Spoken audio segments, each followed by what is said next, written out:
Hi, everyone. I'm C. Tiffany Lee, co-chair of BLACKPRINT, and welcome to BLACKPRINT's Black History Month film series in promotion of Entertainment Weekly's special edition, A Celebration of Black Film, a century of Black excellence at the movies, on newsstands, and now available on Amazon. Here it is. Representative of the Black voice here at Meredith, BLACKPRINT aims to connect, empower, and celebrate the notable contributions of Black people in the world of media and entertainment and for the culture.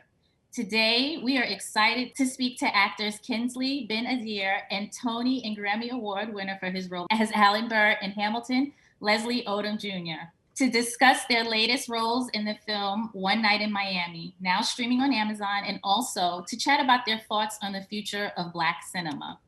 But first, about the film. You brothers, you could move mountains without lifting a finger. Minister Malcolm X. Good news, the chariot is coming. Who's the greatest? That's right. Jim Brown takes the ball. Your record is gonna stand the test of time.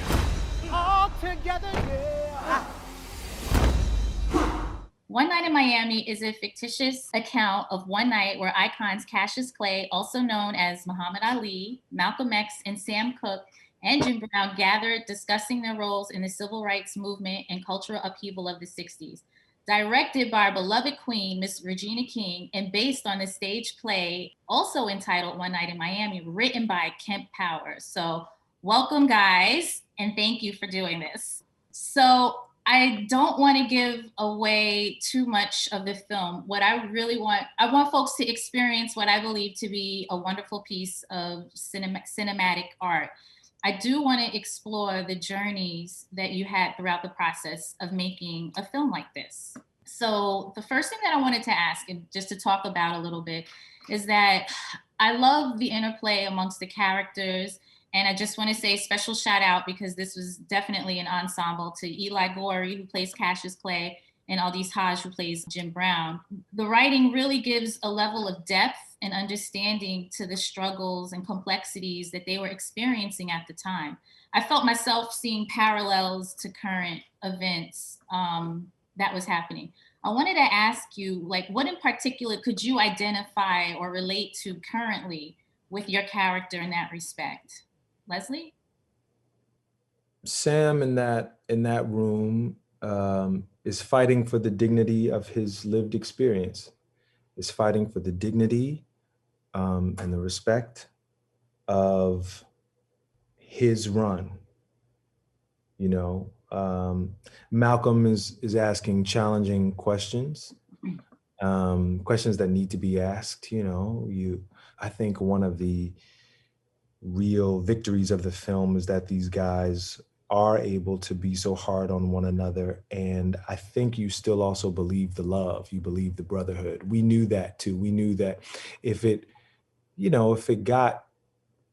crossed certain lines, you know, there's a door to the hotel room that's not bolted. You know, so what keeps these guys in the room too, even as they press each other and challenge one another. So there's a tremendous amount of love and brotherhood in there too. But Malcolm is in that room fighting for the dignity of his experience, the way he's decided to contribute to the struggle and to the movement. When is this party going down? Yeah, that's a good question. What's on the agenda, Malcolm? Well, I thought this would be a wonderful chance for us to reflect on what's happened tonight. Like our young brother said, there's no denying that greater forces were at work. You mean no one else is coming? Oh, rest assured, my brother, you're not missing anything. And that I certainly understood. It resonated with me. Kingsley? I mean, yeah, they're all speak for Malcolm, but for all of them, they're living in real, profound, active racism, you know, and I have my own experiences of that, but that's what's going on, you know, that's what this movie is about on so many levels. It was a real situation going on, you know, and in so many ways we're still there now. The question was though, what do I feel connected to with Malcolm in my life now? I don't know. I'm still kind of processing. Processing it. Yeah. I'm still processing. Yeah, I feel like I still feel kind of in it. And I saw Regina today, and I was like, I'm still understanding that this film has just gone out there, and like people are taking it in and experiencing it, and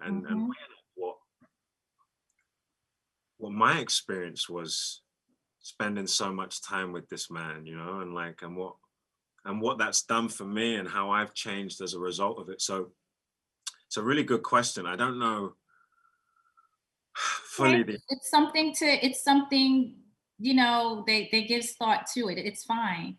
But you know, it's funny what you said, Leslie. I had another sort of thing that I wanted to talk about is that obviously Malcolm and Sam's characters, they really have a war of words in the film. Very, very powerful.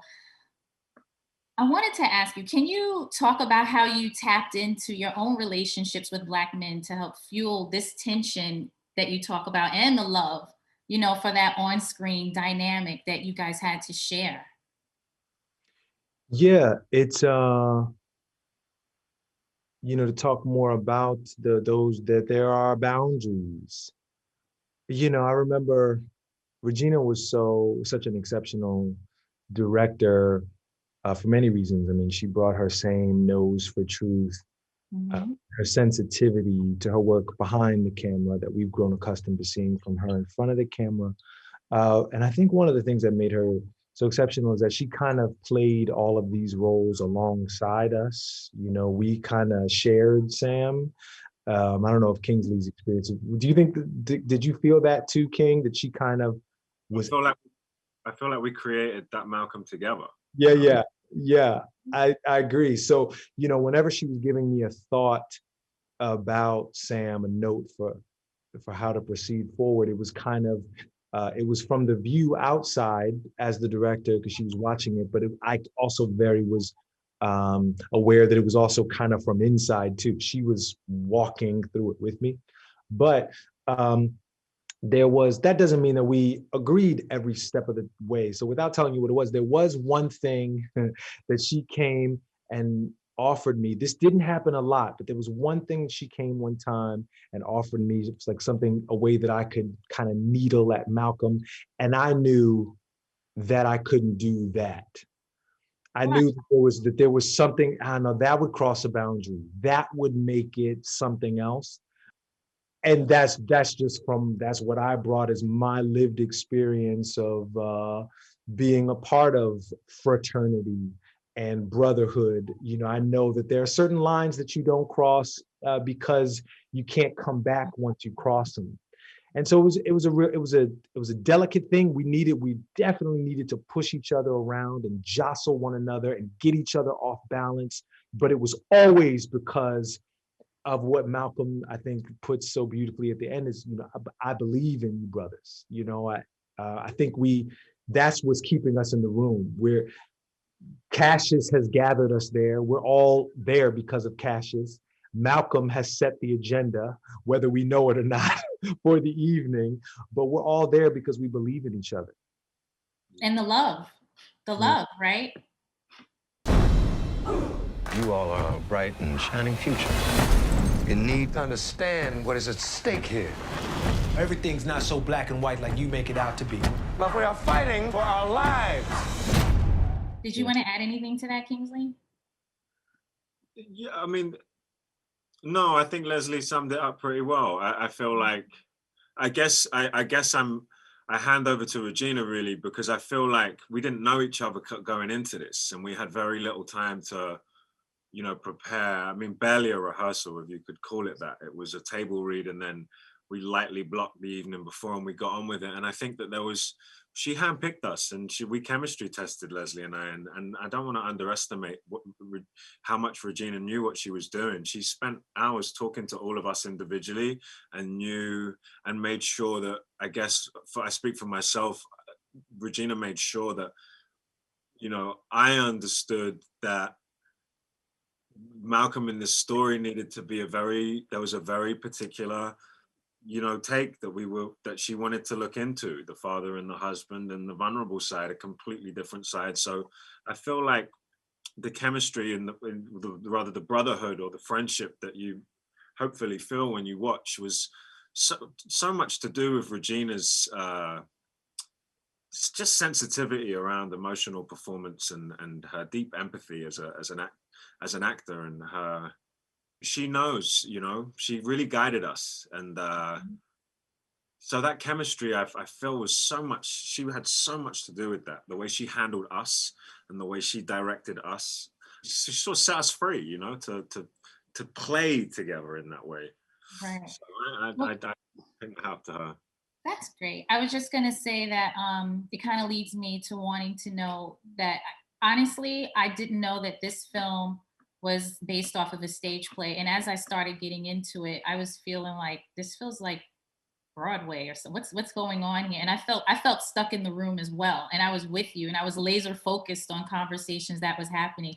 You two both have like a tremendous amount of, stage experience. Probably out of the four guys, I think you two probably have the most history of stage play.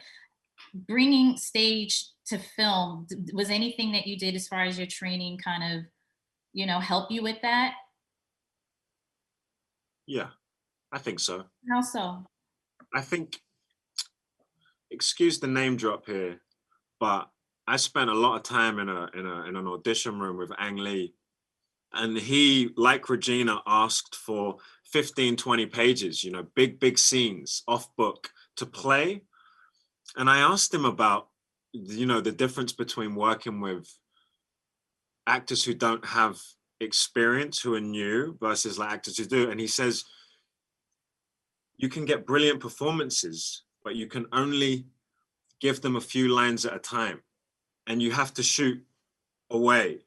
But with these scenes, whenever I have an audition where there's 15, 20 pages, like I'm looking forward to, I can't wait to get involved, because there's something about the creation of like structuring the emotional performance over those huge scenes, that I relish it, and I feel like that's definitely to do with the work I did on Shakespeare and Chekhov, and working on the classic texts. I think it really helped, and but also just I've been in this situation before where, it's being asked to, audition and play these huge scenes. And so, yeah, I think it does. Let me hear you. You got it, you got it. Sounds so good, yeah. Oh, yeah. That's the sound of the man working on the chain. The gang, yeah. That's the sound of the man working on the chain. Leslie, I have to say, you did Sam's character justice with your voice in this film, as you always do with whatever you sing. But singing "A Change Is Gonna Come," I mean, it was emotional to hear. And I how do you sing a song like that and not get choked up yourself? I mean, really. Well, I didn't. I did get choked up. Part of the Regina and I, like the whole film, we found that together, and she kept wanting more emotion. The very weird and true story about that is that Sam sang that song on The Tonight Show. He sang Basin Street Blues, and he debuted A Change Is Gonna Come on The Tonight Show. If you go and you search for Basin Street Blues on The Tonight Show, you can find it. If you search for A Change Is Gonna Come, you can't find it. Doesn't exist. The tape has been destroyed. I thought for sure, Tiffany, when I got the job, I was like, that tape exists somewhere and they're gonna show me that tape. Somebody has that tape, and nobody has the tape. They couldn't find it. Nobody has the tape. So that set us free, of course, because we, on some level, we knew that, I mean, we you know, we're going to build this based on everything we know of him, but we can take a leap of the imagination because we don't have a reference. And Regina kept, she wanted more emotion, she wanted more, and it was really important to me that the tear was in the song. I thought that the weeping would be in the music. I just couldn't imagine Sam on the Tonight Show, like crying his way through a song.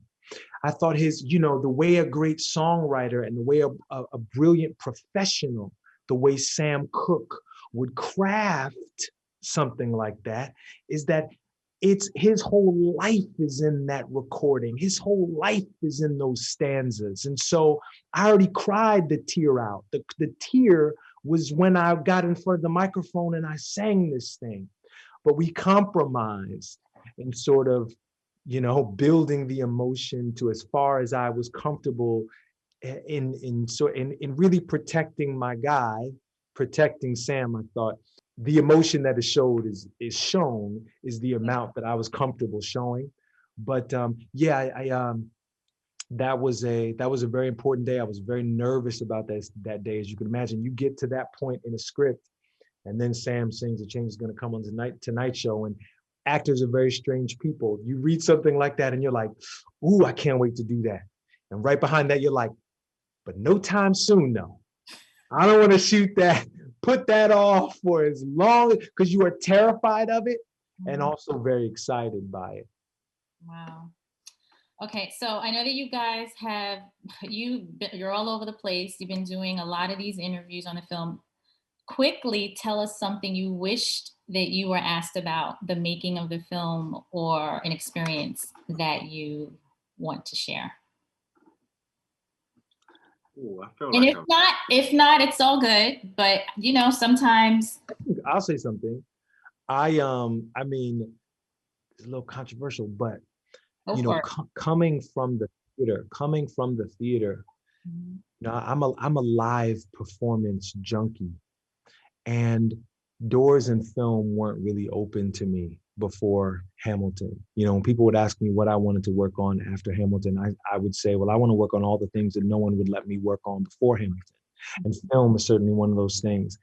And I'll say the, you know, 5 or 6 movies that I've made, you know, I certainly don't love it the way that I love the theater. It's like, it's not as satisfying to me. It hasn't been all that interesting. I'm sticking with it because I've been waiting for something. But on this movie, on some of those passages, like you were talking about, those 13, 14 pages that we were shooting, I would get the goosebumps. And I was like, if any of this, I know the camera's not literally picking up my goosebumps, but if any of this is showing up in the camera, I think we might be in good shape. So the truth is, it's like, I left New Orleans and I called my agents and I was like, it might mean that I don't work as much, but they all need to feel like this. Yeah. I know we're not going to find a bunch of One Night in Miami's. I know that it's rare, but it's got to feel like this.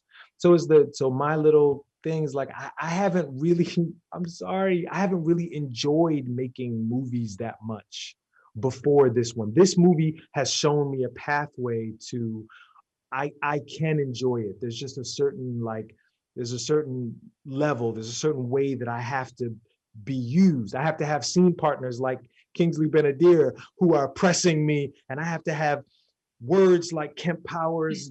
Yeah. You know, in order for me to get the most out of myself, I think. Okay. Kingsley, you gonna let him? I agree, man. I'm like, that was good. Give that man an Oscar for that. It's tricky trying to figure out what to do next, you know, because it was just such an experience. It was gonna be hard. It's gonna be hard. But you were glad to have it, right? Oh man. Glad to have it. Oh. It's nice, ain't it, Malcolm? Yeah, it's most definitely soothing, Cass. The air up here is cooler. Far away from the prying eyes of your G-men. Yeah, you joke all you want, Sam. I'm telling you, it's got worse since the tension between me and Mr. Muhammad. I met with a writer in New York a few weeks back. There were two guys following us through the airport. I swear it was the same two. I thought you didn't trust writers. Oh. This one was a brother, and this meeting was important. I figure I better start getting my life story documented in my own words while I can. Okay, so okay, we're gonna do something that I kind of add that we do at BLACKPRINT sometimes. It's called Give Me Five on the Black hand side. These are just some quick questions, you know, whatever comes in your mind. You can pass, you don't have to ask, but don't worry, it's nothing too embarrassing. Okay, what are you binging right now? I'm binging. I'm binging Watchmen. I gotta finish Watchmen. Okay, Kingsley. I haven't put a show on in a while. I finished Sopranos a couple of weeks ago for the 7th time. I'm about to start something new soon. Just haven't had time the last couple of weeks yet. Okay. Favorite food that feeds your soul? Oh, I mean, soul food. I made my first Thanksgiving. Or I made Christmas dinner for the first time because of all the cooking I've been doing in quarantine. And I made my mama's macaroni and cheese, and I made sweet potatoes, and I made the turkey. So our little version of soul food. Kingsley? I'm ordering from this Caribbean restaurant called Survivors in Camden, mostly every day. And yeah. What are you ordering? Mac cheese, rice and peas. Rice and peas? New chicken, jerk chicken, fried vegetable, fried dumplings. Yeah. Okay. That's good. I'm hungry already. Okay. What Black film will always be beloved and stay with you? Malcolm. I just have to send a shout out to my man Jeffrey Wright here, because without him, I mean, I can't pick one film, but his portrayal of Basquiat, his turn in Angels in America, Boardwalk Empire, Ride with the Devil with Ang Lee. I mean, this guy has, like, his character work and his deep internal dignity and the intelligence he brings to every role. I mean, he's one of the great character actors. So any one of that man's films or television appearances, you know, I've studied him for years, and he's my full inspiration. So yeah, I say Jeffrey Wright. I know that's not a film. I want to big up Jeffrey right now. Okay. Mine is Malcolm X.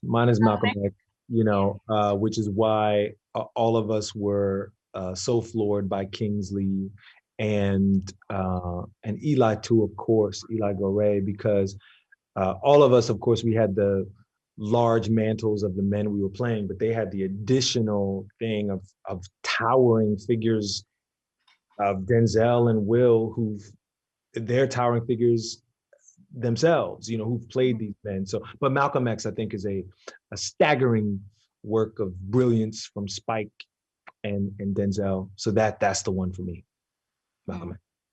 Okay. I'm going to ask you something, because when this movie was coming out, people were like, did you see it? Did you see it? And I said, I saw it. And I wanted to ask you, I said, you can see it. It's okay. Is there a Black film that you just can't bring yourself to watch because it might be too emotional for you that you could admit to? I know what you're I'll just tell you, mine is Fruitvale Station. Right. I'm not ready for that yet. Right. Maybe you don't have one, but sometimes it's. I know what you're talking about, though. You're talking about the trauma. You're talking about how, you know, Black trauma has been commoditized, and we, you know, there's a certain amount of trust that we have to have. I'm looking at these. I'll tell you the one that, you know, aren't we all? We're, you know, because of this and the sensitivity around this.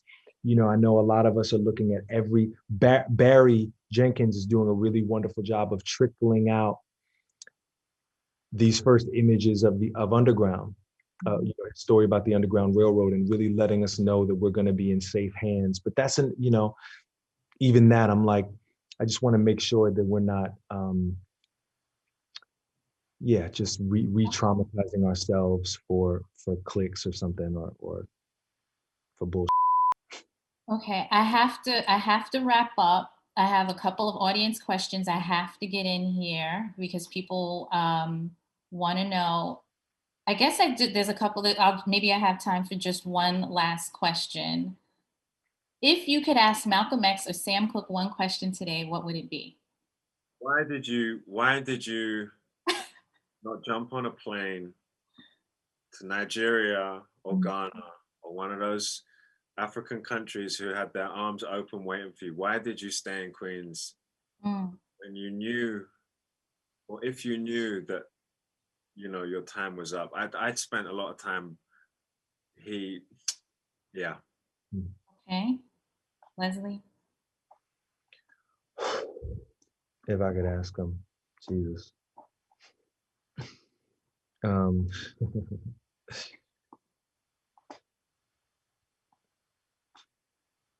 What are we doing wrong? What are we doing wrong? What changes should we make?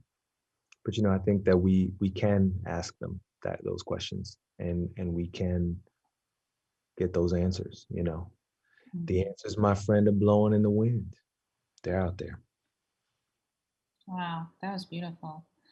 Well, guys, that's all the time we have for questions. I want to thank you so much. This has been very special for BLACKPRINT. And anytime you have anything coming up or projects coming out, make sure you stop by BLACKPRINT and have a real conversation about the struggle and social justice and anything that's on your mind. I really appreciate it. God bless and good night. Thank you, Tiffany. Thank you.